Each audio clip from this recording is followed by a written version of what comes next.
Hey there, Regina Anley here, and it is time for Tips and Tricks Tuesday. This week, our theme is all about building a lifestyle business. Now, what does that actually mean? Let's start with the traditional idea of a 5-day work week. If you are an entrepreneur and you are working 9 to 5, Monday through Friday, you might be doing it wrong. That's not a lifestyle business. So you started your business because you're passionate about what you do. You're passionate about how you can help people, how you can help transform lives, right? Whether it's with a service, a product, or whatever. And you know already, I'm guessing that first line there about the 9 to 5, you're like, oh gosh, no, I'm working 7 days a week and like 80 hours a week. And it's just crazy. I'm just always on. That is not a lifestyle business.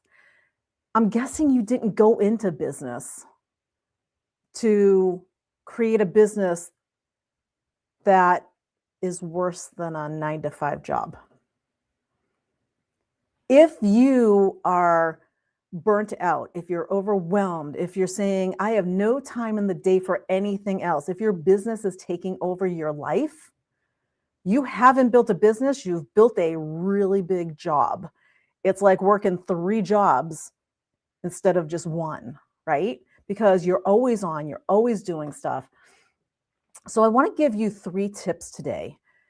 I have a lifestyle business. What does that mean? That means I don't run by that traditional work week. So most of the people that I know do because they have jobs, right? So a lot of people I know who have jobs, people who have businesses, it's different. But if you have a job and you're working Monday through Friday, weekends here, yes, thank God it's Friday, all that kind of stuff. There's so many songs, there's so much stuff that just heralds the oncoming weekend, because that's like the best time ever, because it's your time off, right? If you're an entrepreneur, chances are pretty good you're doing some work over the weekend, you're doing some stuff. So where are you fitting in that time? Well, us entrepreneurs, we're not like that 9 to 5 set. We are our own breed. It's really easy as you start, or even when you're into it, that it starts taking over your life and you no longer have a life. So you're missing the kids' soccer game, the kids' recitals, or you're missing a night out with your significant other, or something's going on, or you're at dinner with the family and you're texting away for a client or something like that. There's always some kind of an interruption. It happens that way. That is not a lifestyle business. A lifestyle business means there is balance between your business and your life. You actually have a life. It just might not be the traditional life. It's not the working Monday through Friday and have Saturday and Sunday off. It may be, if that's the way you create it. Or it might be, you know what, I take Fridays off and Sundays off, but I usually talk to clients on Saturday because a lot of my clients work during the day and they need me on Saturday because I can't talk to them during the day, or I can't talk to them during the day. So maybe I do night hours. So your schedule is a little bit different. It's not the traditional, but you have to work the you time in. So I want to give you 3 tips on how to start working on moving into that lifestyle business, right? It's easy to fall into the trap of you're doing more and more and more and more. If you don't stop first and recognize it, you could just get so burnt out. You're like, I don't even want to do this business anymore, because your business has now become a really bad job. And we don't want that to happen. So, first tip, when you're designing your offers, design your week first. What do I mean by that? Most people will go and build an offer. Maybe it's a class, it's a 6 modules, 90 days, 6-month, year-long, whatever your offer is, whatever that service is that you're offering. Maybe you do one-to-one, maybe you do group, whatever it is. You design that offer. But you don't design it around your work week. Design your work week first. What does your work week look like? And when we say work week as an entrepreneur, we're not talking Monday through Friday. We're talking Sunday through Saturday, 7 days, right? Because you own a business. You're working hours that other people aren't. But then again, if you create a lifestyle business, you're taking off hours that people aren't, right? So think about what you want your week to look like. Me personally, Friday is I do some work, I take time for me. Sunday, I do work. I actually set up my week. So I get some work done. It's an office day for me. It's an office night for me. I spend about 4 hours on Sunday working. That works for me. During the week, I have days where it's like I stop at 2. If I don't have a meeting or anything, I'm done for the day. I go out and do whatever I want to do. If I want to go shopping, if I want to go hiking, if I want to go take a walk, go spend time with my significant other, it's whatever. I plan it around my schedule, and it can be a moving target as an entrepreneur, right? Based on what's going on. So when you think about all those offers that you're building, think about your life. What does that work week look like? Are you creating like a 3-job scenario for yourself? Because you're saying, okay, well, we're going to meet with the group in the morning, but I have a whole bunch of clients who can't meet until night. So I'm going to meet with them at night. But during the day, I've got these meetings going on. So basically I'm working from, 8 a.m. to 9 p.m. I don't know about you, but that doesn't work for me. Design what you want your week to look like, and then design your offer around the times that you want to work. So before you add anything new, decide what you want your week to look like, and then design your offers to fit inside that. So if you only want to work 3 to 4 days a week, then your offers should reflect that. If your energy is best in the morning or best in the evening, that's your time. Use that time for your offers. Tip number 2, set clear boundaries for clients. So constant access creates constant pressure. So if you say, you know what, I'm available all the time. I have my phone with me all the time. Even if I'm out in the grocery store, just text me, I'll answer your question. No.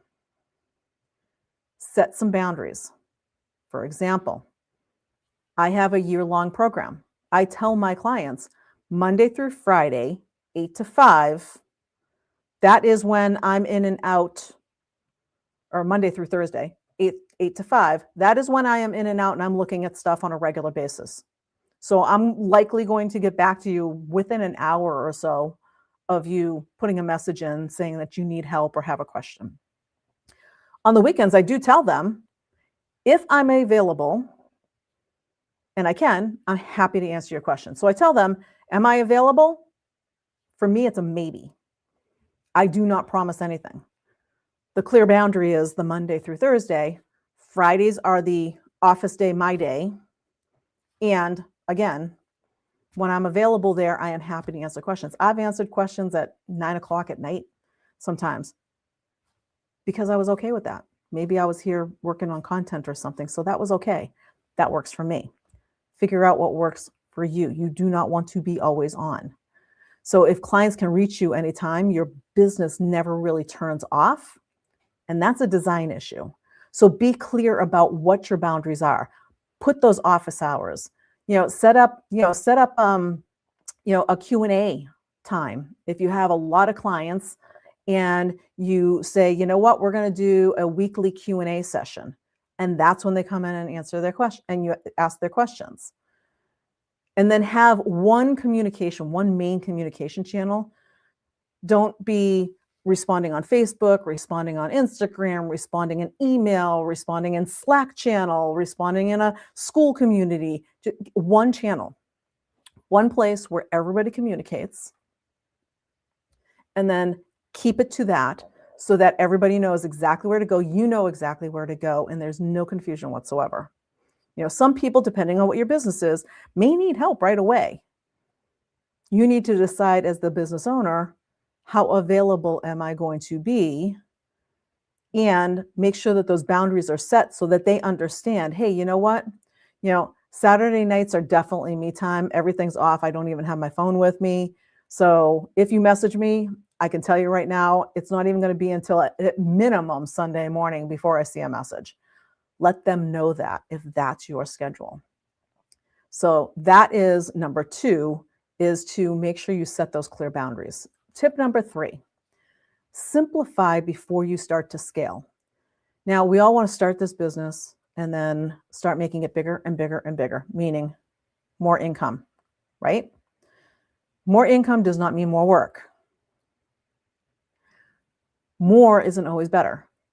If you want a lifestyle business where you can have a life, adding more stuff to your plate is just taking more of your hours. So before adding something new, ask yourself, can this be simplified?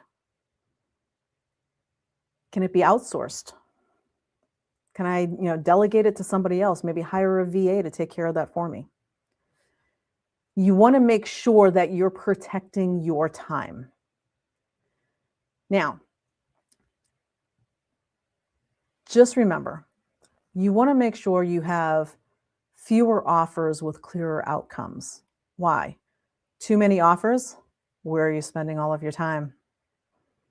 24/7. It's like, oh, I've got this program going, this program going, this program going. You want to make sure that you don't have so much going on that you've basically created too much work for yourself, right? One core message instead of many. You have one core message. This is what I do. This is the result that I provide for this person. One core message. And create systems that are repeatable instead of changing things up all the time. So those 3 tips are: design your work week before you design your offers. As you're designing them, set clear boundaries for your clients, and then simplify before you start to scale. Creating a lifestyle business is about creating time for you. It's also about how you work and where you work. In a lifestyle business, you might be able to work from the beach. You might be able to, work out in a park someplace if you want to. Remember, protect your downtime. Do not work yourself crazy in your own business. Don't create a business that's going to burn you out, keep you in a constant state of stress, keep you in a constant state of overwhelm. If that is you right now, you need to stop and think about, what do I actually want my work week to look like? And then start planning around that so you can start regaining your time back and your sanity. So that's what I've got for you this week. We'll see you next time on Tips and Tricks Tuesday. Bye for now.